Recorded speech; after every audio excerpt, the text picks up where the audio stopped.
সবাইকে স্বাগতম। বাগমারা মাধ্যমিক বিদ্যালয়, বাগেরহাট সদর, বাগেরহাট। আমি দিগঙ্কর কর্মমণ্ডল। আজ আমি নবম দশম শ্রেণীর রসায়ন বিজ্ঞান বইয়ের তৃতীয় অধ্যায়, যেখানে রয়েছে আছে পদার্থের গঠন। পদার্থের গঠন অধ্যায়ের আজকের টপিক্সের বিষয় আছে 3.7.1। এখানে রয়েছে আছে উপশক্তি স্তরের ধারণা, অর্থাৎ পরমাণুতে যে কক্ষপথগুলো থাকে সেই কক্ষপথগুলোর যে উপশক্তি স্তর আছে সেইগুলোর আজকে আমরা স্পষ্ট হবো যে উপশক্তি স্তরগুলো কীভাবে থাকে সেগুলো। তার আগে বলবো, প্রিয় শিক্ষার্থী, তোমরা সবাই কেমন আছো? নিশ্চয়ই ভালো আছো, আমিও ভালো আছি। তাহলে আজকে আমরা পাঠে ফিরে আসি যে কী কী কাজগুলো আজকে আমরা করতে পারবো। আমরা দেখছিলাম প্রথমে একটা পরমাণুর ডায়াগ্রাম ছিল সেরকম। একটা পরমাণুর নিউক্লিয়াস থাকে, তারপর একটা কক্ষপথ থাকে বা একাধিক কক্ষপথ থাকতে পারে।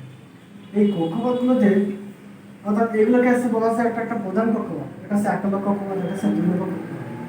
কিন্তু 1 নম্বর কক্ষপথের কিছু উপকক্ষপথ থাকতে পারে, যেগুলোকে আমরা সহকারী শক্তি স্তর অর্থাৎ উপশক্তি স্তর বলতে পারি। এগুলো যদি প্রত্যেকটাকে প্রধান শক্তি স্তর বলা হয়, তাহলে হচ্ছে আমরা উপশক্তি স্তর বলতে পারি। পরের যে পার্টগুলো পাবো, অর্থাৎ এটা থেকে যে এর পাশে যে উপগুলো থাকবে, যেমন একটা জেলা, একটা বিভাগ যদি বলা হয়, সেই বিভাগের কিছু অন্ত স্থানগুলো থাকে, যেমন আছে জেলা হতে পারে, বিভাগ মানে জেলা হতে পারে, উপজেলা হতে পারে, থানা হতে পারে, ইউনিয়ন হতে পারে, এগুলো। এবার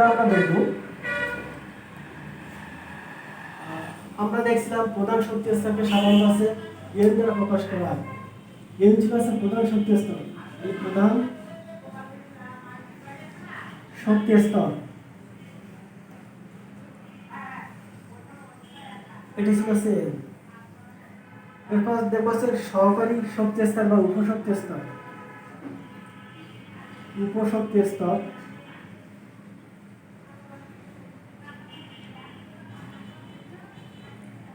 উপশক্তি স্তরকে আছে এন দ্বারা প্রকাশ করা হয়।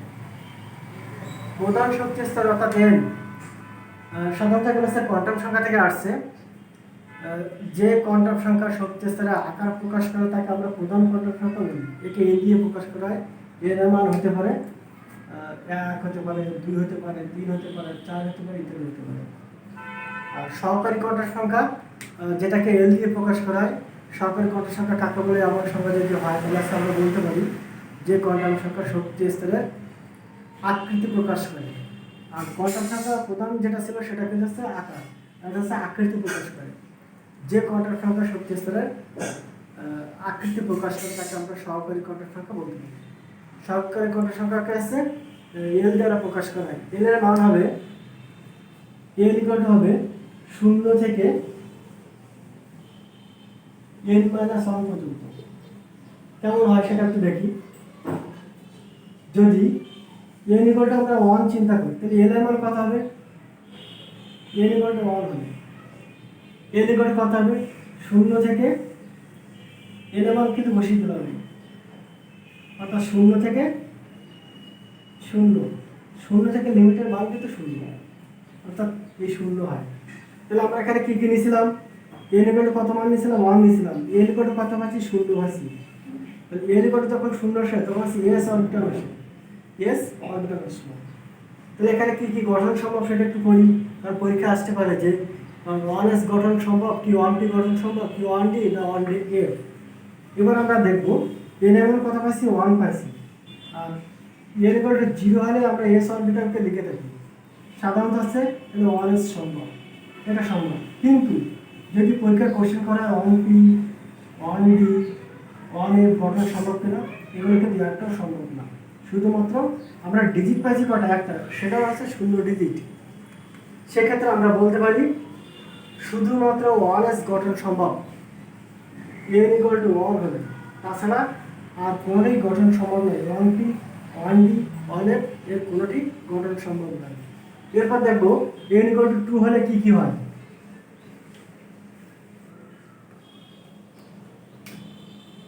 n ইকুয়াল টু 2 হলে n এর মান হবে 0 থেকে 2 - 1, অর্থাৎ 0,1। এটা আছে s, এটা আছে p। তাহলে কি কি নিয়েছিলাম? n এর মান 2, 2s আর 2p, এগুলো গঠন সম্ভব। সম্ভব নয় কি কি 2D 2F এগুলো সম্ভব নয়। আমাদের এখানে পরীক্ষায় এমসিকিউ হতে পারে অথবা কোশ্চেন আসতে পারে 2 নম্বর অর্থাৎ খ এর জন্য যে 2S গঠন সম্ভব এমন একটা কোশ্চেন ব্যাখ্যা করতে বলতে পারে, অথবা আসতে পারে 2D গঠন সম্ভব কিনা ব্যাখ্যা করবে। তাহলে আমরা সেক্ষেত্রে উত্তর দেওয়ার জন্য এমনভাবে লিখব প্রধান শক্তি স্তর কাকে বলে, সেটার মান কত হয়, সহকারী শক্তি স্তর কাকে বলে, তার মান কত হয়, সেগুলো থেকে এই যেভাবে ব্যাখ্যাগুলো দেওয়া আছে এইভাবে দিলেই হচ্ছে। এরপর দেখবো n=3 হলে কি হয়। n যদি 3 হয়, 3 হলে তাহলে n হবে 0 থেকে 3 বিয়োগ 1 অর্থাৎ 0 থেকে 2।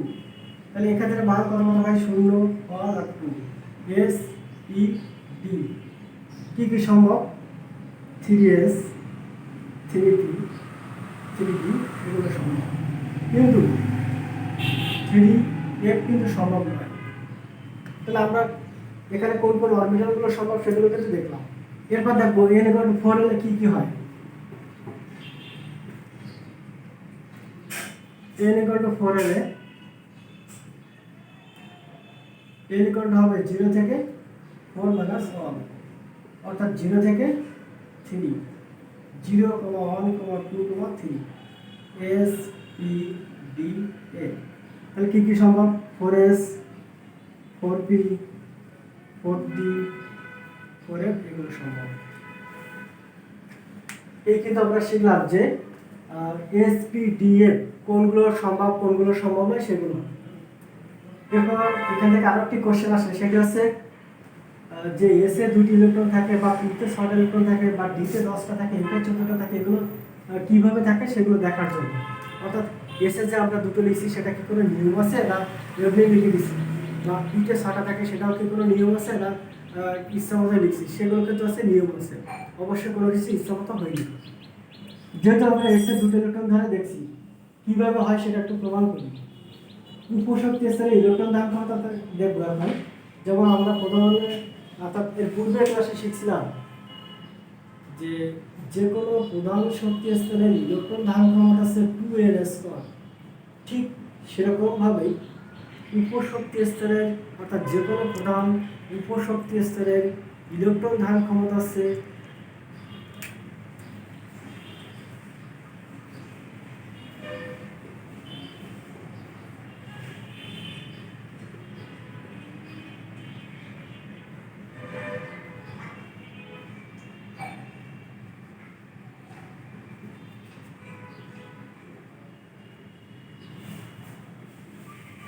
2 × 2l + 1। যদি আমি l = 0 কে ব্যবহার করি তাহলে আমরা জানতে হচ্ছে s অরবিটাল আসছিল, তাহলে এখানে ব্যবহার করব 2 × l এর মান কত 0 যোগ 1 2 × 0 + 1 2 অর্থাৎ s এর কিন্তু দুটো ইলেকট্রন থাকে, এটা প্রমাণ হলো। এরপর দেখব যদি আমরা l = 1 ব্যবহার করি তাহলে সে p অরবিটাল আসে, তাহলে p তে কত ইলেকট্রন থাকে সেটা আমরা দেখতে পাবো 2 × 2l + 1 2 × 1 + 1 6 অর্থাৎ p তে কিন্তু 6টা ইলেকট্রন থাকে। এরপর দেখবো সে d তে যদি l = 2 আসলে সে d আসে, সেই একইভাবে বসাবো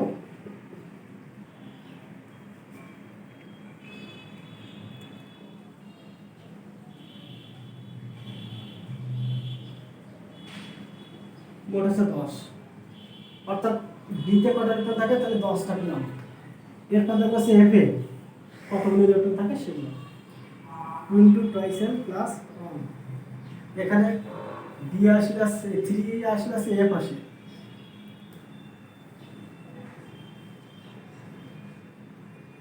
এটা 3 × 7 + 4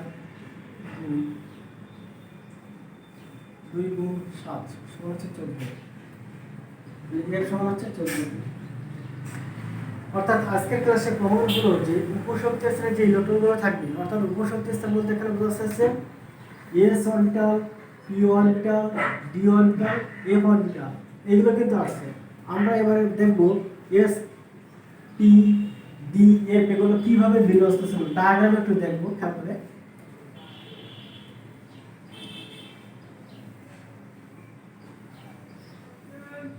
একটা ফর্মুলা মডেল আছে, এটাকে সাধারণ নাম আছে নিউক্লিয়াস বলতেছিলাম, ইলেকট্রনগুলো কক্ষপথ থাকে।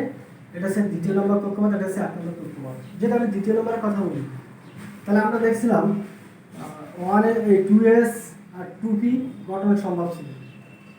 যদি তৃতীয় নম্বর দেখি তাহলে সেক্ষেত্রে 3d পর্যন্ত ছিল। যদি চতুর্থ নম্বর দেখতাম তাহলে আমরা সেগুলোতে আর একটু বেশি করতাম। এবার দ্বিতীয় নম্বরটা খেয়াল করলে আমাদের বাকিগুলো হচ্ছে। যদি এটা প্রধান শক্তি স্তর হয় তাহলে এর পাশে অল্প একটু জায়গা চিন্তা করলাম, এটা হচ্ছে এর পরে অর্থাৎ উপশক্তি স্তর, তারপরে আরেকটা উপশক্তি স্তর আছে এটা। তাহলে এর কাছে সবথেকে যেটা কাছে হবে সেটা হচ্ছে এস চিন্তা করবো, তারপর আছে পি, তারপর আছে ডি, তারপর আছে এ, এরকম হবে। অর্থাৎ এই জায়গাটাকে যদি আমরা জুম করে একটু বড় করি তাহলে এরকম দেখতে পাবো। অর্থাৎ প্রধান শক্তি স্তরের ঠিক কাছে সন্নিবেশিত যে এলাকাগুলো থাকে তার প্রথম সবথেকে কাছের জায়গা যেটা আছে সেটা হচ্ছে এস, তারপরটা আছে পি, তারপরটা আছে ডি, তারপরটা আছে এ, এভাবে ক্রমান্বয়ে সজ্জিত থাকে। তাহলে প্রধান শক্তি স্তরে এন এর মানের উপর নির্ভর করে কিন্তু আমরা আছে এস, পি, ডি, এফ পাচ্ছি।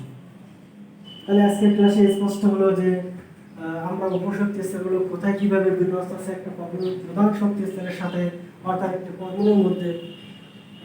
আর কোশ্চেন দেখলাম যে কোন কোন অরবিটালগুলো গঠন সম্ভব, কোন কোন অরবিটালগুলো গঠন সম্ভব নয়। তাহলে প্রিয় শিক্ষার্থী, আজকের ক্লাস এ পর্যন্তই। সকলে বাসায় এগুলো ভালো করে প্র্যাকটিস করব, তাহলে সবার কোনো সমস্যা থাকবে না। ঠিক আছে, সকলে স্বাস্থ্য সচেতন মেনে চলবে। সকলকে ধন্যবাদ।